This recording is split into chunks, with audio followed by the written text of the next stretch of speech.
Muy buenas tardes, mi nombre es Ruy Piedad Lozano Pedraza, Pedagogía, quinto AA, estudiante de la Universidad CECAR, estoy cursando quinto semestre de Pedagogía AA.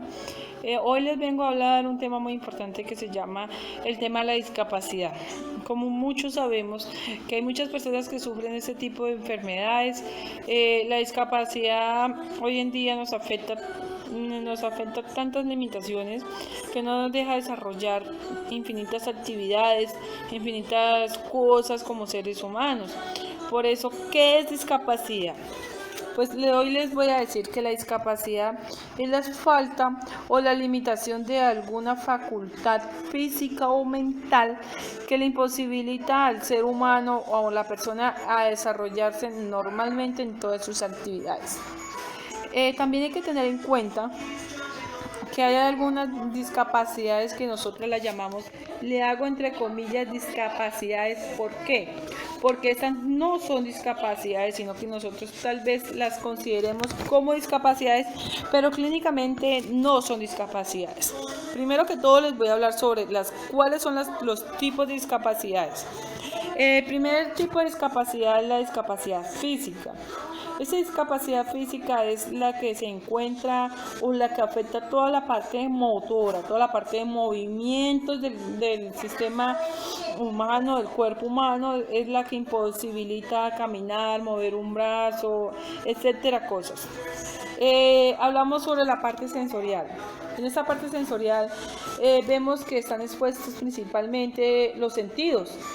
Los dos sentidos que se ven principalmente afectados es la visual y la auditiva. Entonces existen diversas limitaciones en la parte sensorial, que son diversas dificultades que padece el ser humano, pero son más pronunciadas en esta parte de los dos sentidos, que es el visual y el auditivo. También vemos la discapacidad intelectual. Esta discapacidad intelectual es mayormente la que nosotros empezamos a desarrollar como niños en la parte cuando pasamos a la educación formal. ¿Por qué cuando pasamos a la educación formal? Porque ahí es donde empezamos a ver la parte cognitiva y empezamos a ver de que hay muchos niños que existen dificultades, se les dificulta demasiadamente el aprendizaje, la adquisición de conocimientos, etcétera. Entonces ahí es donde vamos a ver esa, o como también nos puede afectar en la parte de hacer actividades. ¿Cuál es la parte de hacer actividades? Cuando nos delegan trabajos, cuando nos implementan alguna actividad de orden que nos dan, entonces también se nos puede dificultar. También hablamos de la discapacidad psíquica. Esta discapacidad psíquica es muy importante. ¿Por qué es importante? Porque es la que nos afecta a la psiquis, como bien dice psíquica. Entonces son los que sufren todos esos trastornos mentales que pasan de ser un trastorno a ser una dificultad. Entonces esta se ve pronunciada más que todo es en el tipo de conducta que tenemos, en el tipo de comportamiento que tenemos en una reunión, en un colegio, en un evento, etcétera. También vemos la discapacidad visceral, la visceral. Este es un tipo que es muy poco, ¿cómo le explico? Este es poco conocido como tipo de discapacidad. ¿Por qué es poco conocido?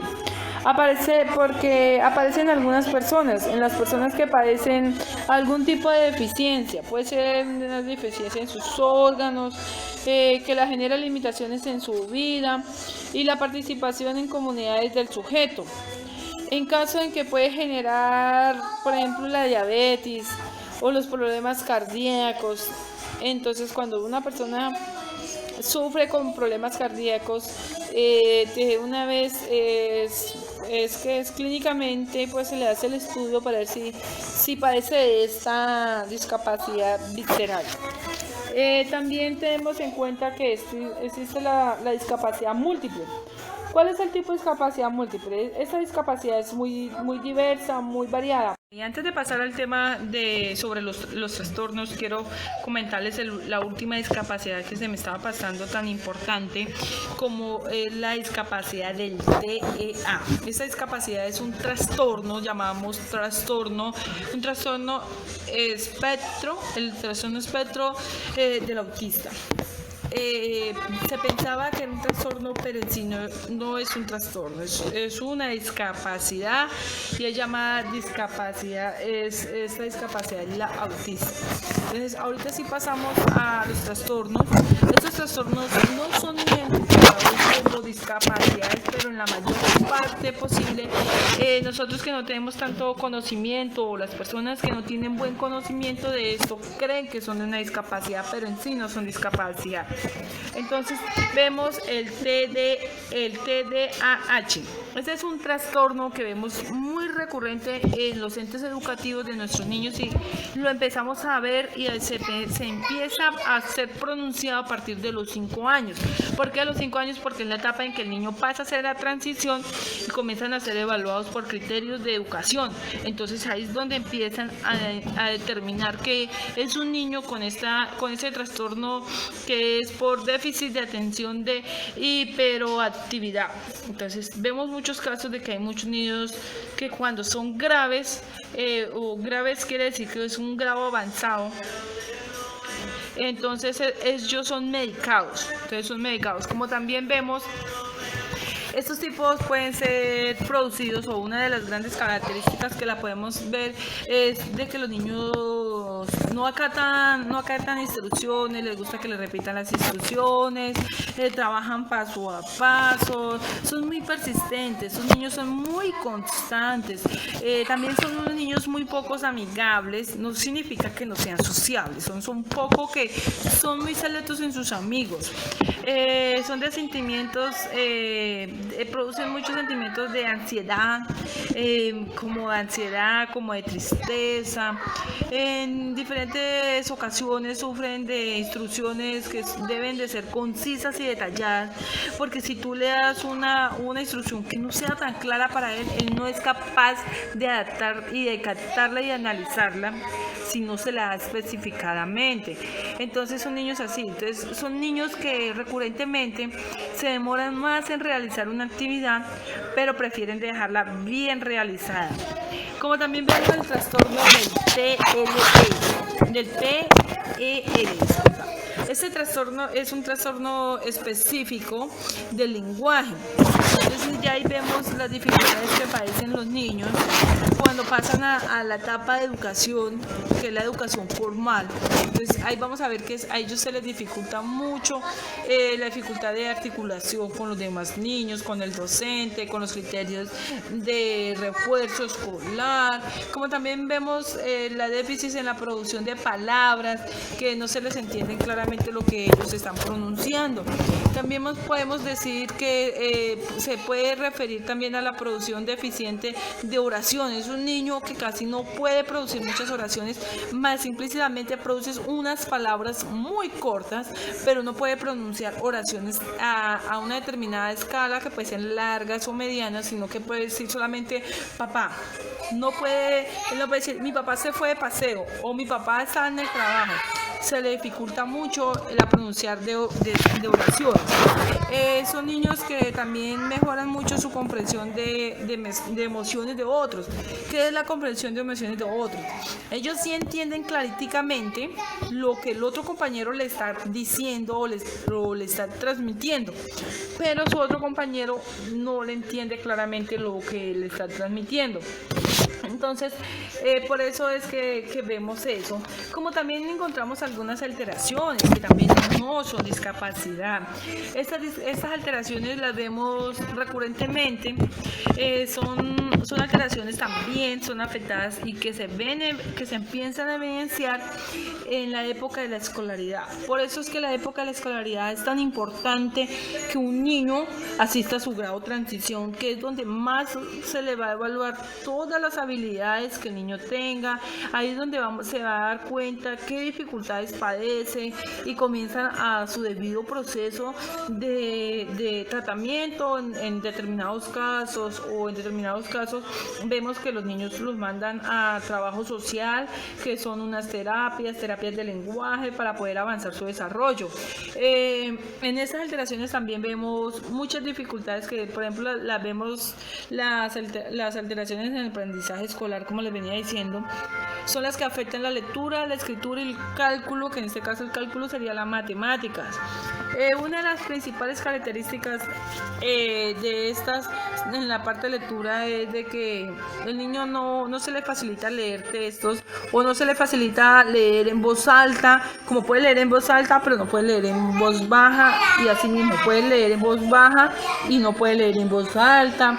También vemos que le cuesta producir algunas palabras, también le puede costar integrar palabras y oraciones, o sea, confunde entre qué es una palabra y qué puede ser una oración. También le cuesta, o se puede ver que le cuesta diferenciar algunas palabras. Entonces es complejo porque no todos los niños son así. Hay niños que salen muy desarrollados, como hay niños que padecen esas alteraciones.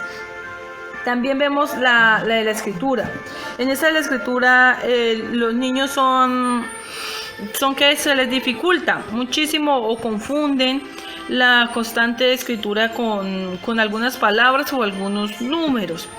Omiten sílabas. Cuando están haciendo oraciones o algo se omiten, o sea, como decimos nosotros en nuestro vocabulario, se la comen. O sea, se la comen quiere decir que la pasan por alto, o sea, no la escriben, no la transcriben.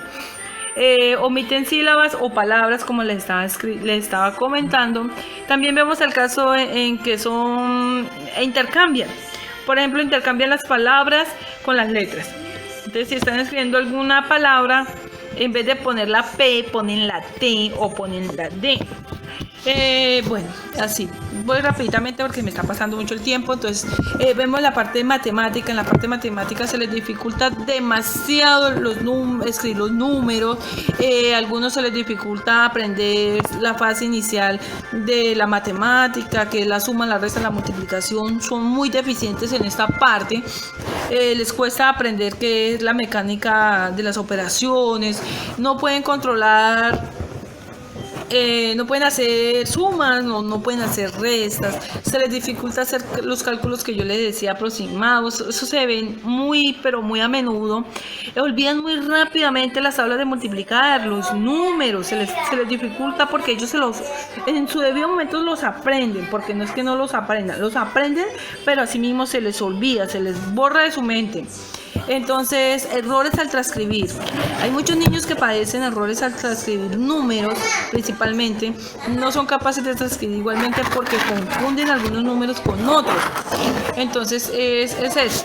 Esta es una parte de lo que yo les quería comentar de qué es la discapacidad, los tipos de discapacidad, cuáles son los trastornos que no son discapacidades y cuáles son las alteraciones que también no pertenecen a una discapacidad, pero sí hacen énfasis porque son los primeros procesos que se inician.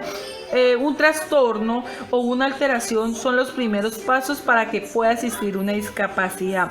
Hay que tener en claro también, como les decía al principio, que hay discapacidades que el niño nace porque son discapacidades que se dan desde el feto. Cuando el niño está en el vientre de la madre, entonces él viene, cuando ya nace, da a luz la madre, ya viene con estas discapacidades, como vemos la del síndrome de Down, que es la más conocida. También vemos que hay niños o personas adultas o ancianos que en su transcurso de su vida han sufrido discapacidades porque han sufrido accidentes, han sufrido golpes, etcétera. Han sufrido diversas actividades que le han producido una discapacidad. Bueno, mis amigos y amigas, este fue mi tema hoy por hoy, entonces espero que les haya gustado. Muchísimas gracias por su atención, Dios los bendiga, feliz tarde. Vemos que se unen varias discapacidades. Puede ser la discapacidad de la sordera, se une con la discapacidad de ser parapléjico, como la discapacidad de ser ciego, de perder la vista.